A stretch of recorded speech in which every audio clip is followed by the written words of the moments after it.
Okay, welcome everyone. Good to see you all here. Welcome to the EOcafe where the EO community meet. I see some interesting screenshots. Um, so, as usual, we meet to discuss the subject very informally. And today we're looking to the question of gaming. And is it about EO and gaming or gaming and EO? So playing with Earth observations. And we'll look at how some companies are tackling this and what their views are on how things are proceeding. So we have three guests. I'll just introduce those now and they'll talk in a minute. Hugo Hernandez, co-founder and CTO of World Game, based in Paris. Thomas Sukup, that some of you will know, member of ERSC, from GSAT in the Czech Republic, and Hans van 't Hoed, CEO and founder of Blackshaw in the Netherlands. Usual rules, microphones off unless you're invited to speak. Leave the cameras on if you wish. It's nice to see everyone and to see everyone on the screen and to take the opportunity to meet in this still this confined era. So if you want to put the cameras on, you can. Use the chat to ask questions. You can also use the chat to make comments or to add information. And a lot of people are starting to do that. So use it as an exchange mechanism, but please put your questions in the chat and I'll call you to place your questions at the appropriate time and then just open the microphone and come on board. So the idea again is that we have some guests. I have a chat with those guests, and at the end, it's opened up to everybody to continue to the conversation. And at the end, we have time for a very free exchange, so an informal part to the informal meeting. The meeting is being recorded and will be available afterwards. So as I said earlier, the subject today is about gaming. It's a huge market. I mean, people, you will know that there are over 1 to 2 billion players in the world, 200 million at least in the US, similarly in Europe, and 500 million in Asia Pacific. So a lot of players, some more serious than others. And of course, the size of the market is commensurately large. 200 billion is the estimate of the global market. And part of it is a free-to-play sector, 50 billion in the free-to-play sector in 2020, and growing at around 12% per annum, 12.6% per annum. So similar to the EO services sector, which I found interesting. It's a huge market. Is there room for Earth observation? We have three guests who certainly think there is. I can identify four different types of relationship between gaming and EO. Maps and virtual reality. Use the example of the Microsoft Flight Simulator, which somebody has told me is now using Sentinel-2 data as part of their mapping. So using DTMs, using Earth observation imagery as a backdrop to games. Virtual reality games, Pokemon Go. The revenues is a free-to-market game. The revenues are based on advertising, and people are placing their sites. McDonald's will place their sites in Pokemon Go, and people will go there. So the revenues come through advertising, through product placements, through other commercial enterprises. Last year, Niantic, the developer, introduced a new feature where players are invited to leave their cameras on, and Niantic are then using that to develop 3D models of the real world. So that's a really advanced and second example. In the third category, I think we have crowdsourcing, where data is gathered using gaming as a means of getting in situ data, and our guests will talk about that later. And then finally, education, and to use EO in games for teaching and learning, maybe also used for virtual tourism. Virtual reality headsets will surely play an increasing and interesting role. So in this respect, there was also a paper, my attention was drawn to a paper published by the US GIF and OGC, on talking about modeling and game engines. It comes out of a working group in USGIF. And that's in the context of geospatial intelligence. So again, using EO as a means to help train, to help educate people about locations and to gather intelligence and better intelligence about locations. Which of course is touching on the reality and 3D modeling as an aid to visualization, contextual analysis. So I think we see that use of virtual reality, mixed reality, augmented reality are all tools that will come more into the market as we see this going on. So as I introduced earlier, we have the three guests. First, I'd like to ask Hugo to give us his perspective on the gaming market and where World Game is going. World Game is coming from the world of gaming. So rather than coming from an Earth observation background, Hugo has a gaming background. They're looking to develop impact games that turn scientific and societal problems into mobile apps.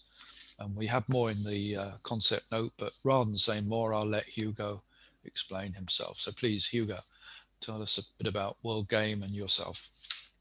Thanks, Jeff. And I first want to say I'm really happy and enthusiastic to be here. Like it's a really special cafe, I think, and it's not maybe like the most known subject regarding Earth observation, but I'm really glad that we all have the opportunity to gather around and talk about it because, as you were saying, like the gaming market is huge still. It's growing, and just to give you some perspective, like we know that by the age of 18, like a common teenager would have spent more time on games than in school. So I don't know, maybe there are like some teachers among us, but like this makes, in my sense, all gaming serious in some way because it's gonna have an impact on like all of the new generation lives. And that's what motivated us at Wargame, like to create this company to with the idea, you know, of turning like you were saying, like societal scientific problems into games. Because we saw like this growing market, like this coming dominance, especially in the mobile sector of gaming. And we realized like if there was a moment to bring some sense, to bring some perspective in this market, it was now. And that's what we're trying to do right now. So we are developing like different type of games, some games that are made to engage a lot of communities, to sensitize players around specific subjects. Some games that are made to analyze data, and that are maybe like the ones that are most linked to our topic today. And some games that are that go even further, that invite players to co-create, to propose solutions to really complex problems where like the human brain is nowadays the most performant, and to submit like this answer to scientists and like policymakers. That's what we're doing, and I don't want to take too much time out of my my fellow speakers' time, so I will let them the stage. Sorry, on mute. Thanks, thanks, Hugo. Please, can you tell us a little bit more about the games that you're developing? Can you just give people a sort of a Of deeper course. idea of the examples? Well, I can tell you about like the first game we released a few months, a few weeks ago actually. Um, it's not directly linked to Rio, but like you were saying, like our company, and that's maybe like our most differentiating factor regarding like our colleagues right now. We like our origins are in gaming. We work with different partners in different industries, but we believe like where we're gonna bring value is with our gaming experience. It's with our game designers. It's with like the way um, we develop this game and how we can connect different subjects together by and not being like really specialized in one particular industry. So about the first game we launched, it's called Legacy, Run on Life. You can all download it on the App Store and Play Store if you want to. We like among ourselves we call it the Mario of the Anthropocene. I mean, it's not as popular as Mario yet, but um, it's an engagement game. So it's a small runner. it's a runner. You know, like this one-time games when you just like can control your character by jumping. And it seems like, you know, this is one of these classic games when you have to collect apples to survive and raise your score. But the trick is like when you reach the end of the first level, you don't go to the second level. Actually, you go back to the beginning of the first level 20 years later, and all of the apples you collected, all of the platforms you've destroyed, they're gone. At least for some time, they regenerate over time. And what does it mean? It means like usually players like that are used to video games, and even like people are not particularly used, like the tendencies we notice, like people tend to collect all the things they can to raise their score, because that's what you do, like you want to win the game. And this tendency is really characteristic of our society. It shows how people think, and this game is made to change that, at least at its own scale. It is meant to show that, like, sometimes, I mean, victory does not mean accumulating as much as resources as you can as fast as you can. It means that victory sometimes is also finding the balance you need to survive the longest, hence the name legacy. Okay, that's interesting. I don't know about the teenagers spending more time on games. I think my grandsons of 6 and 10 spend more time on gaming than in school. So I think that's a rapidly changing statistic. Okay, so Thomas, let's turn to Thomas. Thomas Sukup from GSAT. I mean, Thomas is GSAT is a EO services company.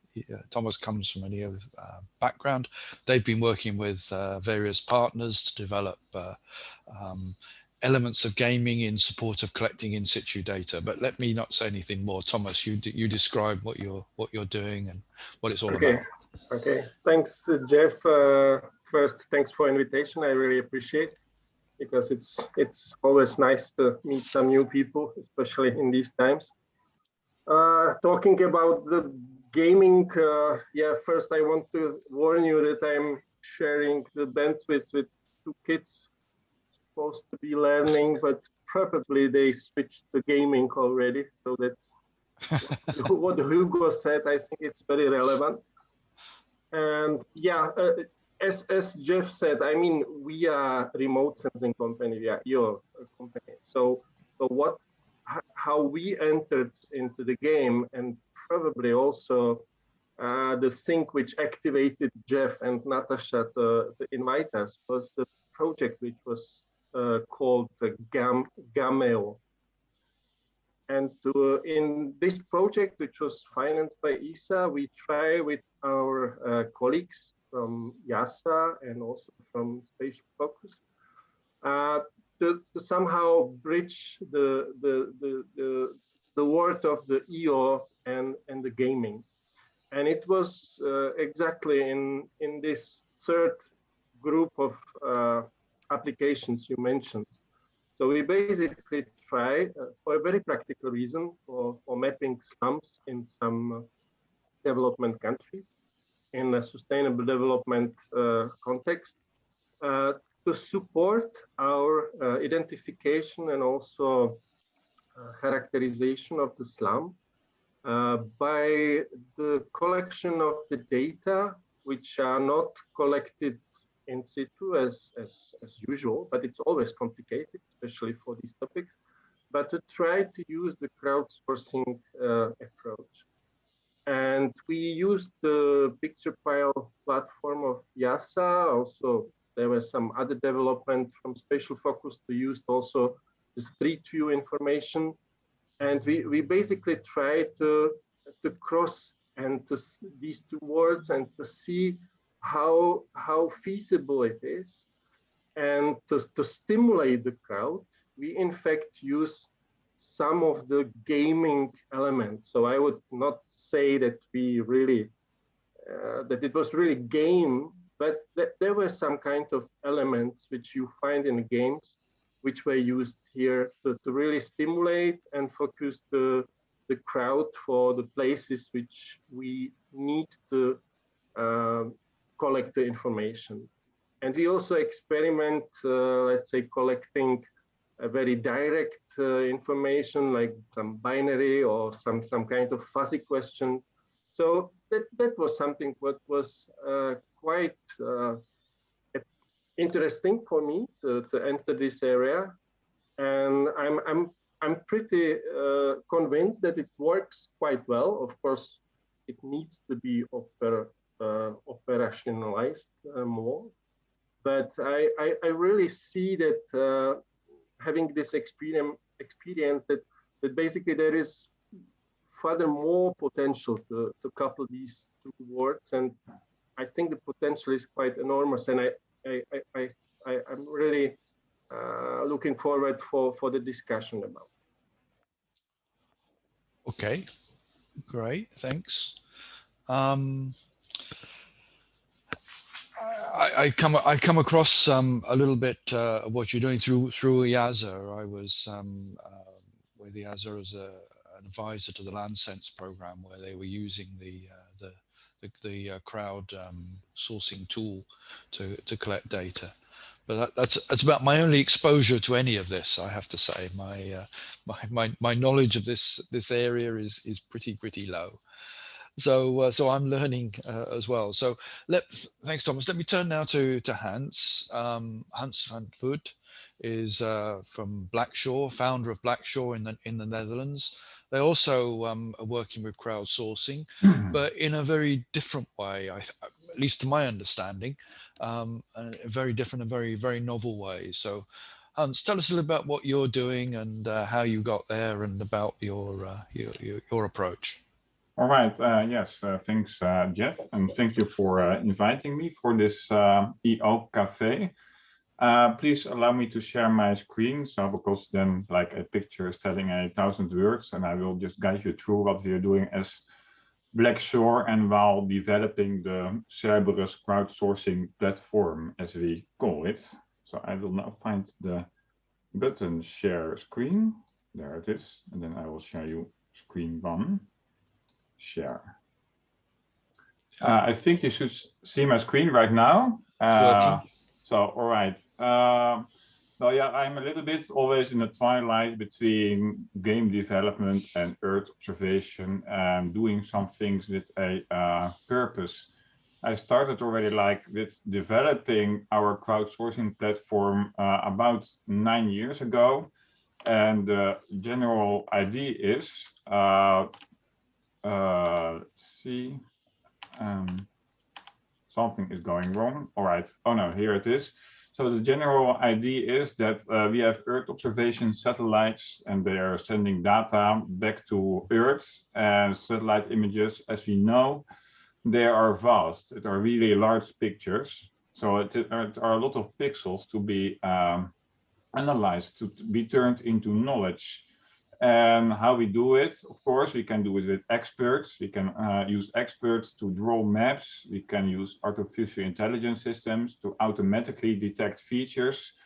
But I found it out to do it a little bit differently, and to really utilize brain power of humans. And we as humans are still superior in image recognition, using our brains, because we can detect things based on context.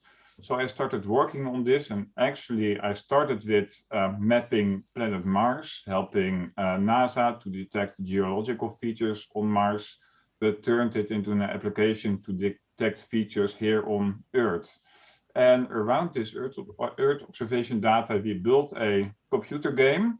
And in this game, I asked people to tag features in a satellite photo. And if you tag features, of course, there must be a purpose. So the first purpose was to map disasters actually with the game.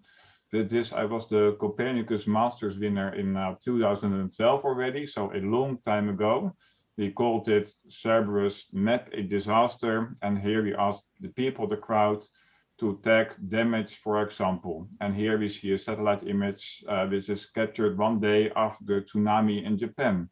What you see here on the right is Fukushima, and here is where the tsunami drove itself into the country, and then of course the result is damage, which can be seen from a satellite image. And here I asked the public, okay, can you see where houses are devastated, or where do you see devastated bridges, or where do you see bridges which are still operational? And by doing this, you can create an operational map, a situational awareness map for help services to fight a disaster. But with disasters, it is really hard to create a business case, which I found out. So after some time with our game, I will show it later how we do it. We more turn to sustainable food production, for example. Anyway, so basically what we do in our game engine, we use mainly ultra high resolution data like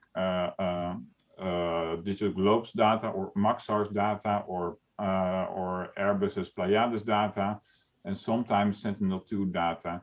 And what we do in our game engine is to simulate the world as is, and the play areas match the demand of our customers. We simulate the world in 3D, and we ask players to say something about a certain a hexagon, actually. If you know the game Settlers of Catan, where like one hexagon is like a forest or one hexagon is a grain field, we do something similar. And this way we turn these satellite images into maps, into information. Now, what is really mandatory in our game is a e-learning component. If we generate a certain map for a customer, we always sit with the customer, okay, what is your demand? Well, this map, we created it in Mali. It was a map to measure the positive impact of water pumps being installed by an NGO, the positive economical impact. And there's an NGO who has given water pumps to people, and we were asked, can you create a map and show that this area is thriving? So the customer has a certain feature demand, and they, for example, would like to detect houses or roads for vehicles, paths for walking, so infrastructure and logistics, but where you can't go with a car, and other features. We put this in a game, and we put satellite imagery in our game area, and we tell our crowd, okay, there's a new map to be played, and can you start playing the game? Can you start tagging features? And you explore areas with virtual aircraft, and you use these aircraft to tag features on the surface. Well, here we have like 50 centimeter resolution data. This is an area in Mali. And you tag, for example, where do you think there are houses, where there are buildings. And if you tag something, you get a reward. And the higher the reward, the better you are in consensus with the rest of the crowd.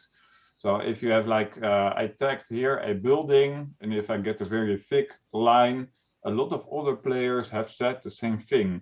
So, and the bigger the reward is, I earn virtual credits, which you can spend in the virtual crop to upgrade your aircraft, for example. And by this way, we really, about our gameplay, we really looked, okay, why are people so addicted to Farmville or Clash of Clans? Really popular games. And we built that in our own game and also position ourselves in the main gaming market. But of course, the most important thing is the output. The output is that we generate a geospatial map of this area. This is 100 square kilometers. And here, well, you see, well, it is a map. And well, here you see there's a river has been mapped out.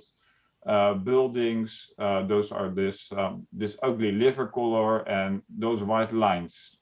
And this area is for the customer, so it is added value on top of Earth observation data. And if you put this map on top of Google Earth, you see it a little bit like this. So this entire area, if you go to this area, especially in Africa, if you look in OpenStreetMap or Bing Maps or Google Earth, you see almost nothing is known about this region. But in reality, it is a highly dynamic region. Here, this is quite a big river, but it's not on any map. And by seeing these results, narrated by our crowd, it is incredibly rewarding to see this. And wow, we are really doing something amazing. And the areas you see here, because we buy the satellite imagery for the customer and we advise them in this. So the areas we map here, you can't really see them in Google Earth. There the data is quite old or of a lower resolution. Rewarding is important, of course. Sometimes we have a little challenge that you have to detect a certain feature. In this case, we had a contest to earn a Xbox controller if you find this little birdie, because we know beforehand what the customer needs regarding to features, but there are always additional unexpected features. We call them anomalies. And we know like Mali has a huge archaeological history. And what we found out there, like this is like an aeroglyph. This we found in the image. And the player who found the aeroglyph did win an Xbox controller. And it is working really great on the motivation on the players. So they keep mapping for us, and every click for us is of value. Well, two other projects I will explain shortly. Another project we did was like an anti-poaching project that was in a wild park in Zambia, where there's hunt going on for the black rhino and other big mammals. And it was our task, can you help to create a map of a wild park in Africa to better generate an understanding of where there are vulnerabilities for poachers to enter a park. And what we can see from space, for example, this is again, this is a wild park in our game engine. And what you can see from space are those little lines, and they are called animal highways. And a task for the crowd is, okay, can you detect those animal highways? Can you detect feeding grounds? And the end map will result in an area where can we expect a lot of animals. So where do we have to be extra cautious about it? And that's sorry. Okay. This is just explained. No, this is another application. Oh yeah. Yeah. So I will quickly go to the last project, what we have done or what we are doing right now. Right now we are working on a project also together with the European Space Agency to map the impact of COVID-19 on food production. Actually on wheat production in Ethiopia. We are going to do it in Italy early this year. And we wanted to do something with COVID. We know, especially during COVID, a lot of people are sitting at home, of course. School children are grounded. So yeah, now, well, maybe we can do something useful with satellite imagery, because we have the imagery and we have satellites above Ethiopia in this case. And we think Ethiopia is a big grain producer in the world. And it is a hypothesis that due to COVID, a lot of people getting sick, there's a negative impact on food production in Ethiopia. And it can have like a risk on political turbulence in a country. So what we did using our platform, we want to map how much wheat is harvested in Ethiopia and to compare it to 2019, for example. So what we also did here is ask the crowd in our game. We launched the map during the harvest season of 2020 and asked them, can you map the actual harvest conditions at the moment? This is like what a wet harvest looks like. So you can see clearly the patterns from space. This is what maize harvest look like. And we are really mapping based, we can't map the actual crops, but we can harvest map the harvest methods. And well, maize, they leave those little stacks of haze mounds in the field, which you can see from space. And there's also barley harvest going on, which is like a manual type of harvest. And you can also see it from space.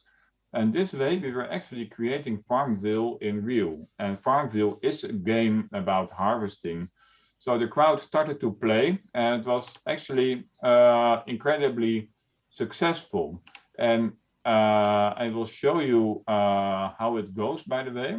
Here's shortly a little movie of the game interface. So you see the hexagons.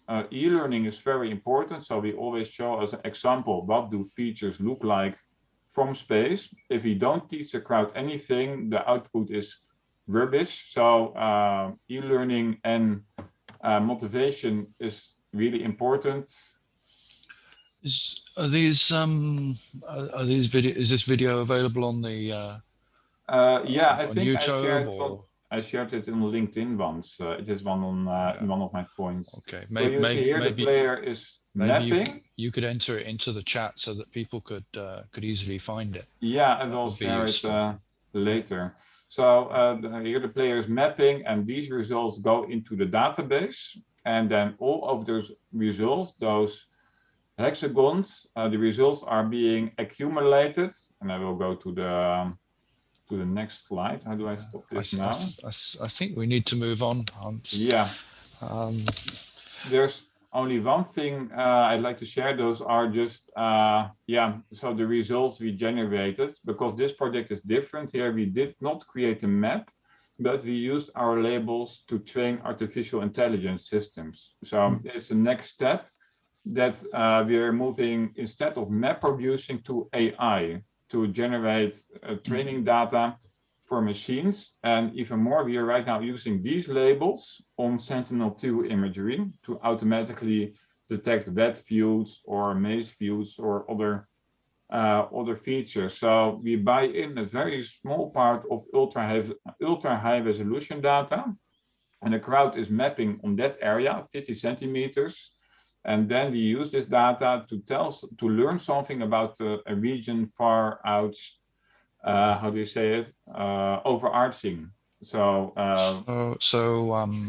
artificial intelligence was certainly a subject I wanted to raise. Thomas or Hugo, are you working with artificial intelligence? Perhaps we can stop the screen sharing for the moment. Yeah, sure. Thanks. How do I stop it actually? Yeah. Oh, there. Yeah. Thomas, you go. Sure. I mean, yeah, like we are actually like some of the games, particularly the games that are focused on analysis, in the three categories I mentioned earlier, like are aiming at the same objectives as ones mentioned by Hans. Like we are, it's a game that are a bit different, but we too are collecting satellite imagery, and we are gamifying the process of annotating it. And the idea is like this process shouldn't and won't be performed by human forever. Like that, I mean, like just I might be like telling some, so some common, visiting some common place here, but the thing is like nowadays, most of our AI processes, that we take for granted, needs to be like hiding a huge manual human workforce to build like the data sets, the training data sets that allows them, to do vast variety of things, from recognizing satellite imagery to identifying words, identifying sentiments. So like every automated tasks need to be set up manually before. So will AI enhance the gaming, or will it change gaming? I mean, in my opinion, it's complementary. In this process, like I mean, and this is a bit of a it's like my research, my personal research, like has been on this subject in the past, like how to transfer cognitive functions from the human brain to the artificial brain. And I think maybe what's Hans described to you is matching perfectly like this description. You are taking an collective intelligence, like in the Cerberus game, like Hans showed you. They're going to perform a task that is not possible, like it's not doable by an AI right now, and it's gonna give you like a data set that you're gonna use to transfer this cognitive ability on artificial support, and then the machine will take over, and you can like use your workforce on your new task. Okay. Thomas, your view on AI in the gaming, the crowdsourcing that you're working on? Yeah, in fact, what we did with the results of the data was very similar what Hans was describing, because it was basically taken as for training and labeling the points which were then used for training AI methods, and also for later annotating of the results, because some of the characteristics of the slums in our cases are very difficult to get from the pictures, but from the data which we collected by crowdsource, it was added value which allow us to provide some kind of typology of the slums, which was interesting for the user later on. So I think what I think the AI role, I see it in a use of the data for sure, but as it was mentioned by Hugo, probably the process will be also streamlined, that some of the features will not require so much human support in the future, because I see that this automatic recognition of some of the elements starts to be pop up, and obviously not for the features which are complicated like slums, but I think some of the elements can be supported without much human support in the future. I think so. You faded away a little bit at the end there, but I think we got most of that. Hugo, I want to just sort of come back to you. You talked earlier about co-creating. Can you explain what you mean by that? Yeah. So it's of course. Well, I can give you an example because most of our games in the sector are in development, but there have been like pretty interesting examples in the past. Maybe some of you like in line of what the little pandemic we are living through right now. I've heard of a game called Foldit or Eterna. These are old games, but basically like they were designed to help scientists create new molecules, to design new treatments. It's really simple. Like people identified that the human brain, like in Earth observation, was really performant at identifying and manipulating 3D 3D structures like proteins. So they created this game where the rules of the puzzle game are the ones of nature, like that one that would rule protein folding in the real world, and ask people to create new proteins. And the ones that were like the most performant, the most interesting, were submitted to scientific, and this helps them, like by like the contribution of the collective intelligence helps them make big leaps in treatment design. It's like treating, if I recall correctly, like some form of HIV that was affecting chimpanzees, and scientists were like stuck on this for 15 years, and the game cracked it in 3 months.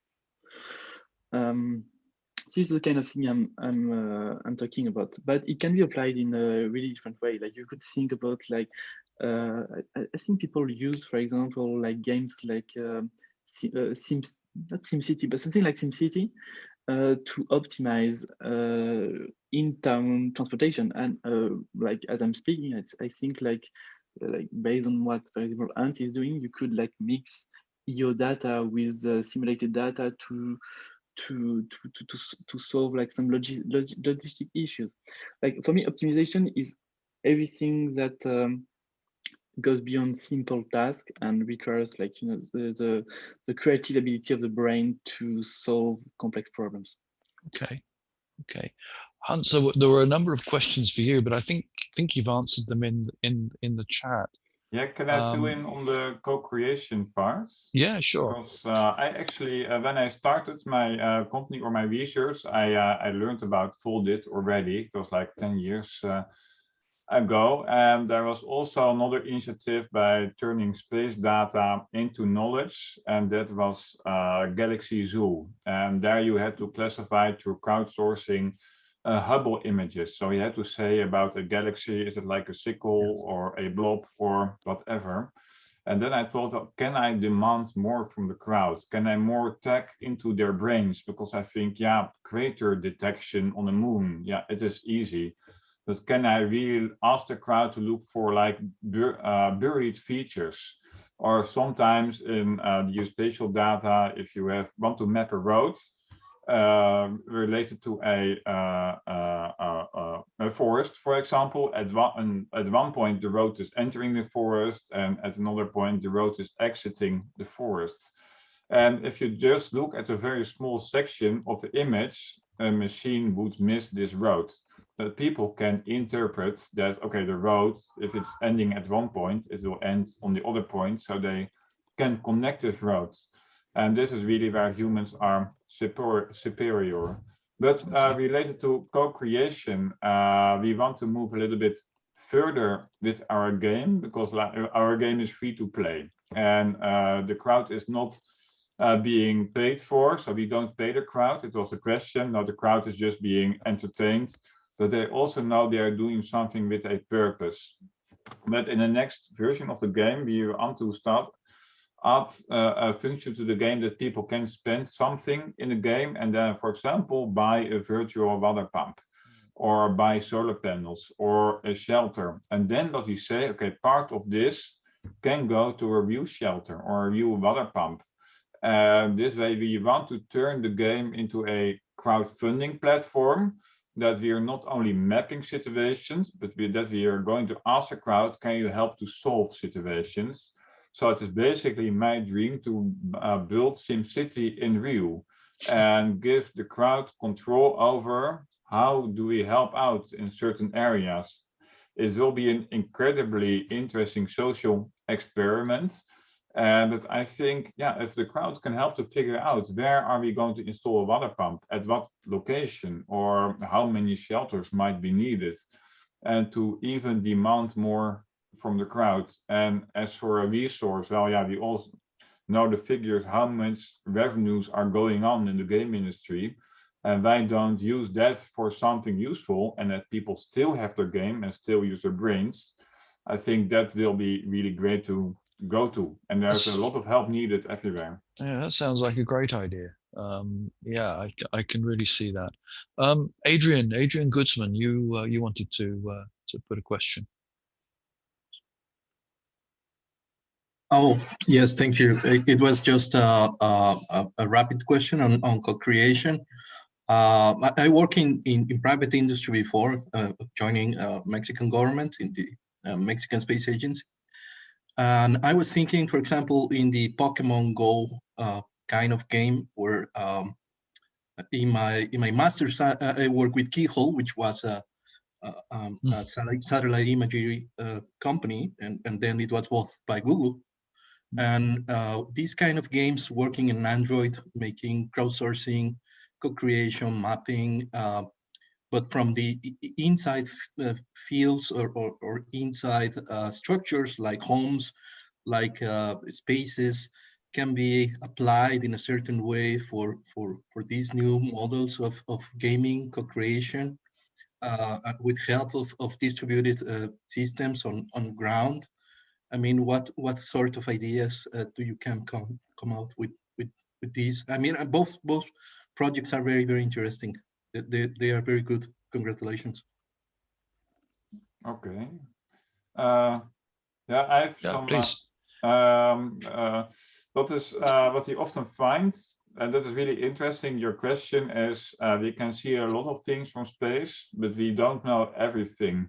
Like in this project in Mali, we think we found fresh water sources, but from space you cannot see how it is used. Is there water in a well, or is it drinkable, or is it for cattle, or is it dry, or how many people are using it? But we can't see it from space, but we would love to have it verified, and you must verify it with real people. People must go to that location. So what you could think of is like having also like a mobile phone version that you get a coordinate being directed to a certain area. This is a water pump. It is the same like Pokemon Go, and then get a survey or a question. Okay, you are at the water pump. Can you ask the question, how is it being used? Or is this building a school, for example? And there is a lot of demand actually for this in the world of developing country work, what we are working on already a little bit. But then the question is, do you really need to gamify it or not? And in this case, we are working with a paid crowd for we want to create really useful, user-friendly types of surveys. But they're being steered by coordinates generated based coordinates created based on remote sensing information. Interesting. See, I mean, you have a business model which is, I mean, I think all the games are really aimed at individuals, so they're not professional users, they're general public gamers, but your business model relies on professional clients, professional customers.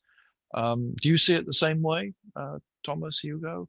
You're again, I think, trying to address a market where it's professional customers that will play, and the games are essentially free to play, or have I misunderstood that? Thomas. Yeah, I was muted. I'm not really. We are not really in gaming market. So my take my sense really as just what I would maybe I escape a little bit from your question, but what I would maybe like to know more from the colleagues who are more in the gaming industry, from Hugo and Hans, what I see as another, let's say, area with a great potential, because we are also working on some exploration system, basically how to get from the data the insight, how to understand the complex things, and we chat a little bit together in context of Green Deal, for example. I mean, these are complex things. And what I see, and Hugo mentioned, I mean, the new generation, for example, spent a lot of time gaming. So it can be taken as an educational or public awareness tool quite easily, I think. So how to use the gaming approaches where sometimes it's reality if you are in the game, to really learn very complex stuff by experiencing that stuff. That could lead, I think, for some kind of. Thomas, you're losing. I think we've lost you.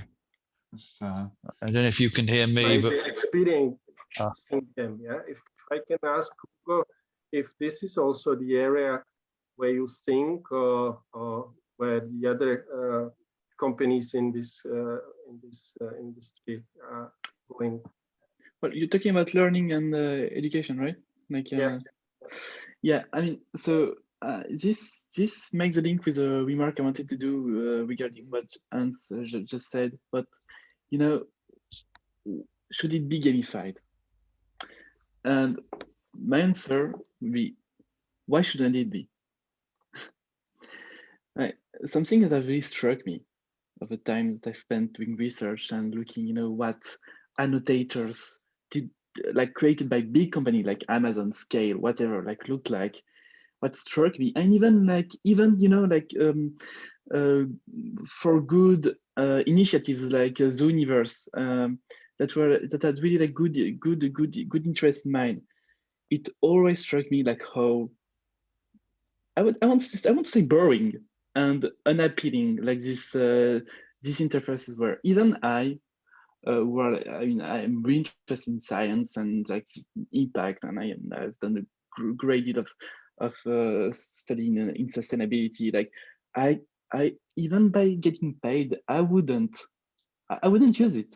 Like it's not fun. It's not worth the time. So I feel like gaming shouldn't be considered like some kind of some sprinkle on top of the application you build. Like gaming is not, and I want to make the distinction between gamification and impact gaming. You know, like it doesn't, and I'm gonna go like to the learning part, but it's not enough, in my opinion, to just add scores and combos and whatever on top of some tasks, and okay, it's gamified, it's done. No, like by making a game out of a task means sometimes like creating something fun that is not directly linked to the task you want to comply, like that you want to see achieved. It means like creating a system that is self-sufficient and like, and that yeah. yes, sorry, and that are gonna like attract people for itself, for what it is. And in my opinion, it's where the learning can take place, because when you attract people to something that doesn't need any external incentive. I saw some question about compensation. And I think like when you start compensating people for a task, it means, I mean, in my opinion, that your game has failed already.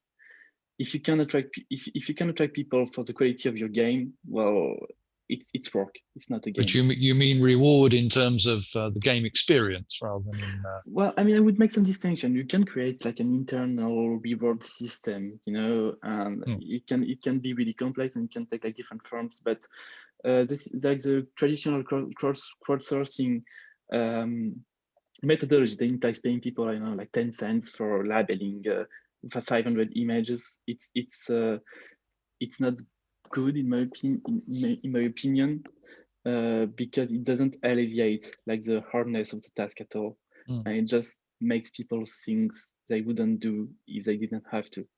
Okay, some people like the challenge, of course.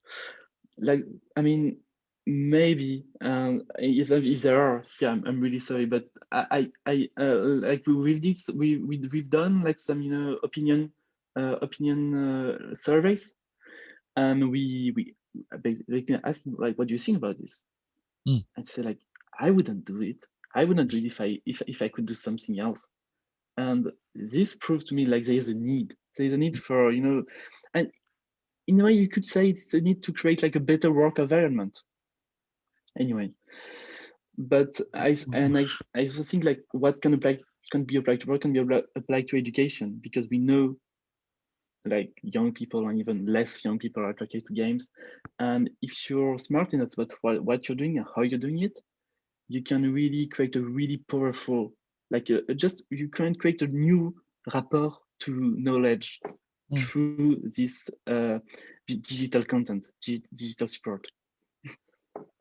So I mean, there are still questions in the in the chat. There's one from Cornel Bogart about working with universities and as a channel. There was a question from Chetan earlier about which channels to promote games through, and there's sort of a question from Emmanuel Lakis about motivation. But I just wanted to draw this to a close with just a simple question, which maybe it's difficult to answer, but for each of you first, I mean, is there a killer app? Is there a killer game app? We look for killer apps elsewhere, but is there a killer application in gaming? Who wants to have a go at that first? Hans? How do you mean a killer that Yes. everybody is playing it, or No, that wasn't what I was meaning. I was meaning the one that makes all the money. Oh, well, I know, yeah, it are like trends. Like last thing which was really successful was, for example, Fortnite. And it was a free game, and the only thing how you earn money is that you can like buy yourself a purple flower dress, and just to dress yourself up, and then people are paying for it and earning a lot of money. But it is there are a few games which are extremely successful, but most of them are just moderate. I think only like 3% of all of the games are those just blockbusters earning millions, having millions of players, and the rest is all medium. It is like a hockey stick graph. And so and I always think, okay, how can you become really successful? Is some luck needed or not? And I'm not really sure about it. I have to say, as for our game, it grows quite fast. We right now have like 65,000 players, and we get additional 5,000 per month. It is a mix of paid marketing, but also organic marketing, and people just find it and having interesting projects. So it is going well, but it's not yet a blockbuster, of course. I would like that. I wish you luck. Yeah. Thomas? I mean, obviously, I would kill a game up, but involving Earth observation, because that's the subject we're talking about. Again, involving Earth observation. Yeah. Again, I think we are not relying on the revenue from gaming, so it's difficult to answer. But I think for us, the game elements looks to work for the work we can get some revenue from. So that's definitely something what we will look more for opportunities. How it can be monetized the best way itself. I think this is not, I think, question for me. I see definitely a very much public good potential, but as it can be monetized, I think this is more for Hugo and Hans, how to really connect these things. You're more project oriented, really, aren't you? Hugo, what's your view? Well, so I'm more focused on mobile gaming, but if you want my honest opinion about like this idea of killer app, I'm not quite sure that games, that have games with a purpose need to be killers, because of course you have like killer apps, especially on mobile. And if I give you names, it's not related to exploration. If I tell you Candy Crush or Angry Birds or stuff like this, it would immediately ring up. But the games, I think that, like, if you design a game for a university, and to answer the question of Emmanuel, yes, like some of the games we are working on are meant to be like developing a partnership with some universities like HC Paris, which is a business school in France, and are looking for solutions regarding remote working, but it's not related to exploration. They don't need to be killers. They need to be designed, in my opinion, towards like the crowd they're aiming at. Yeah. And they also need, like, I think, just a number of players is necessary to accomplish the tasks they are designed for. They are meant to annotate data, like Hans was mentioning. I think they need to have like the proper workforce to accomplish that task in the given time requirements. If they are meant to enlighten people, like to communicate on values or information about a specific subject, they need like to be able to reach this specific subject. And like in that situation, you can, I guess, do marketing to do player acquisition, or if it's for an enterprise, like you can release it on the enterprise network. I mean, there are plenty of different ways. But And I think, in my opinion, that's the strength of this sector. It's like it can be emancipated from like the heat requirements. You don't need to have like 1 billion player to be successful. I mean, it's been an interesting conversation. Thank you very much indeed. Hans has had to leave us, unfortunately, to get his well.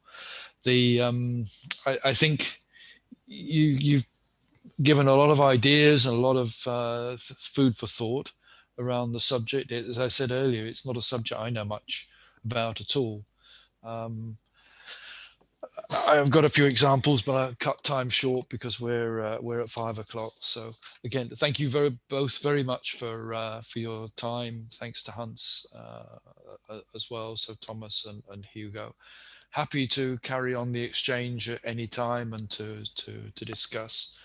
But I'll draw the EOcafe to a close at this point. The next EOcafe will again be in 2 weeks' time. In general, it's a 2-week rhythm, Thursday at 4 o'clock. It is the 1st of April. So some people have asked us if it really is a joke, but no, it's serious. We will have the EOcafe in 2 weeks' time. It's in the afternoon was my answer as well. We're going to look about media, the use of EO in the media, and use it to tell stories. So we'll have some guests talking around that subject. We also have a program through April, so there'll be 3 EOcafes in April, in fact. On the 15th, we plan to be talking again, going back to the subject of artificial intelligence.